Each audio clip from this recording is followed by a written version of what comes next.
রাজধানী থেকে ট্রেনে করে গ্রামের বাড়ি ফিরছিলেন এক নারী। পথে চলন্ত ট্রেনে শিকার হন ধর্ষণের। এ ঘটনায় ট্রেনের পিএ অপারেটর সাইফুল ইসলামকে গ্রেপ্তার করে পুলিশ। বুধবার রাতে কমলাপুর রেলওয়ে স্টেশনে সাংবাদিকদের পুলিশ জানায়, রাজধানীর কমলাপুর থেকে রংপুর এক্সপ্রেস ট্রেন উত্তরবঙ্গের উদ্দেশ্যে যাত্রা করে। পথে চলন্ত ট্রেনে কেবিনের টয়লেটে ঢুকে ট্রেনটির পিএ অপারেটর সাইফুল ইসলাম এক নারীকে ধর্ষণ করে বলে অভিযোগ ওঠে। এ ঘটনায় গ্রেপ্তার রেলকর্মী ধর্ষণের দায় স্বীকার করে জবানবন্দি দিয়েছে বলে জানিয়েছে পুলিশ। অভিযোগটা হলো তাকে রংপুর এক্সপ্রেস ট্রেনের টয়লেটের ভিতরে নিয়ে ধর্ষণ করেছে। যিনি আসামি সে ওই রংপুর এক্সপ্রেস ট্রেনের পিএ সিস্টেমের অপারেটর। সে ঘটনার বিষয়ে প্রাথমিকভাবে স্বীকার করেছে যে সে এই ঘটনা ঘটিয়েছে। চলন্ত ট্রেনে এমন ঘটনায় বিব্রত যাত্রীরা।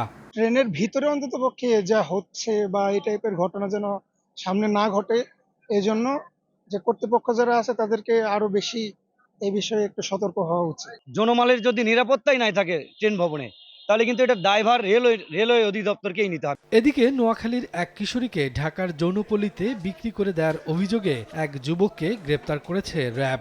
সংবাদ সম্মেলনে র্যাব জানায়, ফেসবুকে প্রেমের সম্পর্ক গড়ে ওঠার পর বিয়ে করার কথা বলে 7 মে মাদ্রাসা ছাত্রী কিশোরীটিকে ঢাকায় এনে একটি যৌনপল্লীতে বিক্রি করে অভিজিৎ। পরে সেখান থেকে অন্য এক মেয়ের মাধ্যমে বিষয়টি পরিবারকে জানায় ওই কিশোরী। 15 জুন তাকে ঢাকার জুরাইন এলাকা থেকে উদ্ধার করা হয়েছে।